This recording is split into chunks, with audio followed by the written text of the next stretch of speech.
Geocentrism. How can the Sun go round the small Earth? By Malcolm Bowden.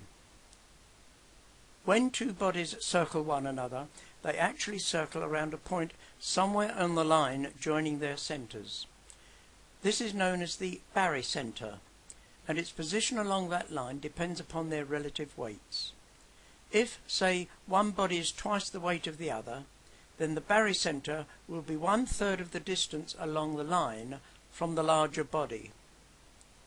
With our planetary system, if we consider just the huge Sun and the Earth, which is minute in comparison to the Sun, then in the heliocentric model, the barycenter is only slightly displaced from the centre of the Sun. This raises the question, in the geocentric model, how can the huge Sun circle the tiny Earth? Before we deal with this, we will show that we have a clear example on this Earth of a circular movement that has nothing at the centre to hold it. In the heliocentric model, the Earth is rotating once per day in an anti-clockwise direction, and the Earth's atmosphere rotates with it. Air at the equator travels with the Earth at 0.46 kilometers per second. When an area of low pressure develops in the northern hemisphere, the air at the equator moves north to fill it. As the air moves to a higher latitude, its circumference is smaller, so the air has to start to move around the Earth anti-clockwise to maintain its rotational speed of 0.46 kilometers per second. Similarly, the air near the North Pole has little rotational speed, so as it moves to a lower latitude, which has a larger circumference, it must slow down and move to its right to keep the same rotational energy it started with. These two flow patterns combine to produce the well-known cyclone of rotating winds. Now notice carefully what is happening. We have here a huge mass of air that is rotating around a centre, yet there is no central body that is attracting it. This circular movement is entirely due to what are called Coriolis forces that automatically produce these circular motions seemingly from nowhere. There is nothing at the centre that is holding it there.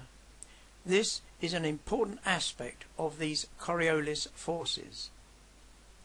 Now, in the heliocentric model, they are called fictitious forces because they only appear to be forces that change the direction of the moving portion of air. In the geocentric model, these movements are produced by the rotation of the huge mass of stars around the Earth, and they are real forces, not fictitious forces.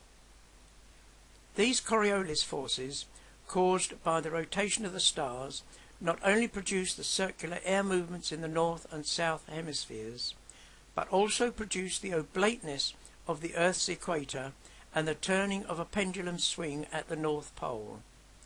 These two are used by heliocentrists to prove that the Earth rotates in space, but they are far better explained by the rotation of the stars around the Earth, which causes exactly the same effects. Now let us examine these Coriolis forces in the geocentric model of the whole universe, which includes all the stars, galaxies, the Sun and the planets. This huge mass is circulating around a stationary Earth once per day. The effect that the rotating stars have upon the heavenly bodies is known as Mach's principle, and this is the code word used by secular astronomers to refer obliquely to the geocentric model of the universe. I have dealt with this subject in my YouTube video, Geocentricity, Satellites and Mach. In applying these forces in a geocentric model, it becomes very difficult to picture because we are so used to dealing with local physics, inertia, acceleration, kinetic energy, etc. These are all produced by the mass of the stars. but when we examine the whole of the universe, including the stars, the whole interaction of these forces becomes very difficult to picture because we are dealing with proto-physics. The whole concept of how these forces operate is completely different to the more familiar local physics. Just how different is referred to by Barbour and Bertotti in their very important article, Gravity and Inertia in a Machian Framework. They say, the equations describing the motions of the universe as a whole, protophysics, are quite different to the equations describing the local bodies in a given cosmological environment, local physics. The strengths of forces observed locally are determined cosmologically, quoted in the opening summary, emphasis MB. When dealing with gravity, forces, or inertia of bodies, and particularly Coriolis forces, we cannot see anything, and they have to be expressed mathematically. They are not easy to illustrate with diagrams.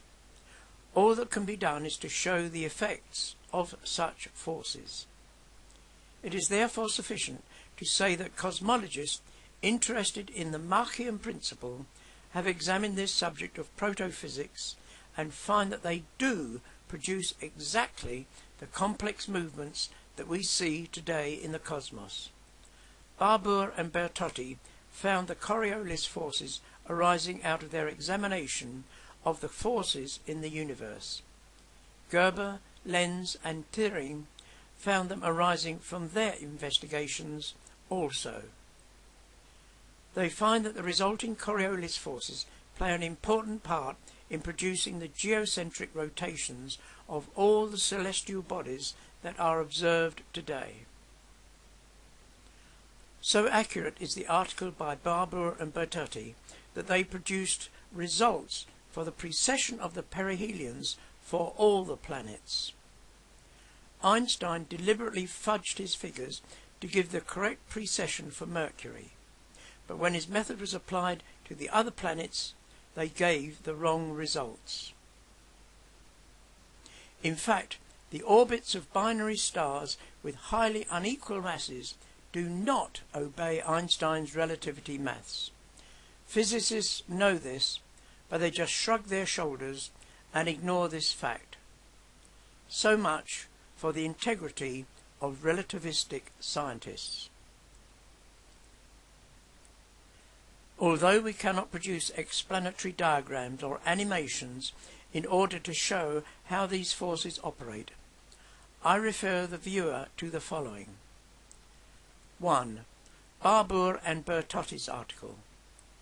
This is one of the most interesting and important articles that fully supports geocentricity and gives the very advanced maths behind the proto-physics workings of the cosmos. It is on my website at www.mbowden.info/barbour.htm. Popov's article. As a result of this dispute about Barbour and Bertotti's article, I was given a link to a 2013 paper by a secular scientist, Popov. This is very similar to their article and has that dreaded word that strikes such fear into the hearts of orthodox scientists actually in its title, the dynamical description of the geocentric universe. It comes to exactly the same conclusions as the Barbour and Bertotti article, and unashamedly refers to Mach's principle as supporting a geocentric universe. I highlight here important extracts from the article. Those wishing to read the whole paper can pause the video. I have also put the paper on my website. The Dynamical Description of the Geocentric Universe. Luka Popov, University of Zagreb, Department of Physics. Abstract. Using Mach's principle, we will show that the observed diurnal and annual motion of the Earth can just as well be accounted as the diurnal rotation and annual revolution of the universe around the fixed and centered Earth. This can be performed by postulating the existence of vector and scalar potentials caused by the simultaneous motion of the masses in the universe, including the distant stars. Quotes.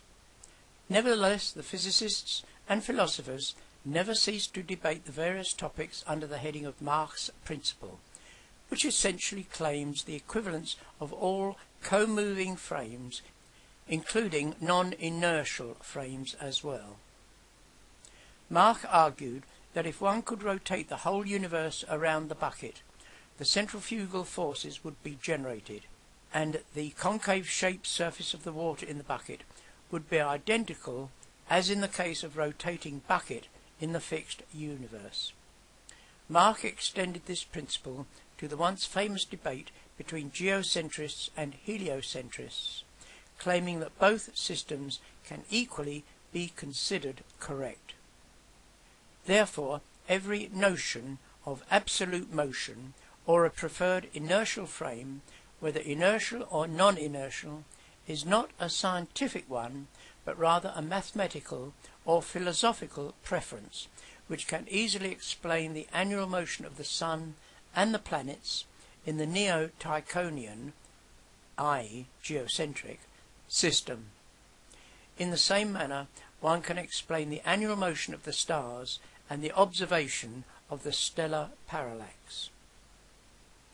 It is the aim of this paper to use the same approach to give the dynamical explanation of the diurnal motion of the celestial bodies as seen from the Earth, and thus give the mathematical justification for the validity of Mach's arguments regarding the equivalence of the Copernican and geocentric systems.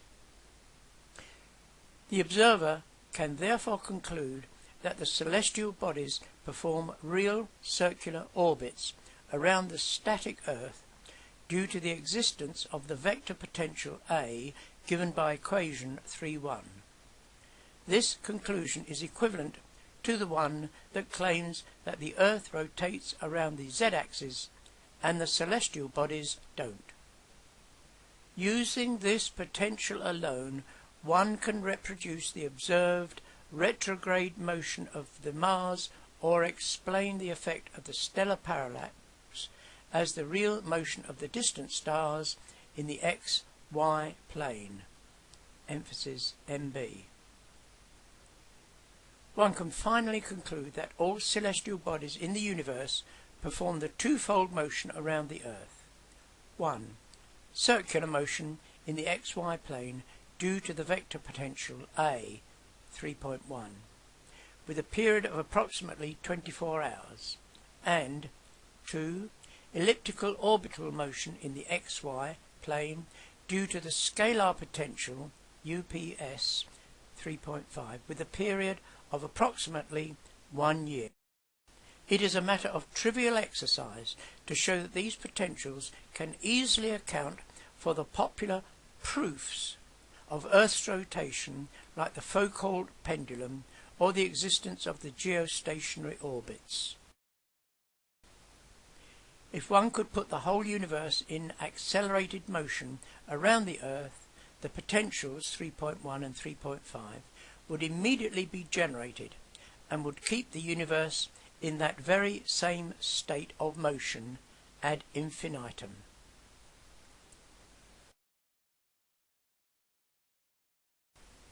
Thus we have at least 2 articles by secular astronomers, and there are others, demonstrating that the geocentric model is as viable as the heliocentric model. Indeed, the geocentric model is the only correct interpretation that explains the results of the 4 experiments of Michelson-Morley, Michelson-Gale, Airy, and Sagnac. It is clearly in the providence of God, as we read in Genesis 1 verse 1, that he positioned the specially created Earth at the centre of a circling superdense ether before he created any of the other heavenly bodies. He would then have no difficulty in embedding these other bodies in this very dense ether on the fourth day, when it was already circling the earth once per day, as recorded for mankind in Genesis 1 verse 14.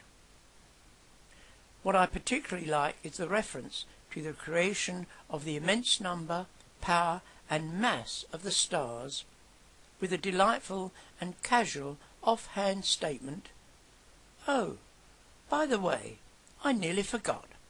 He made the stars also." I hope you found that interesting. Thank you for listening.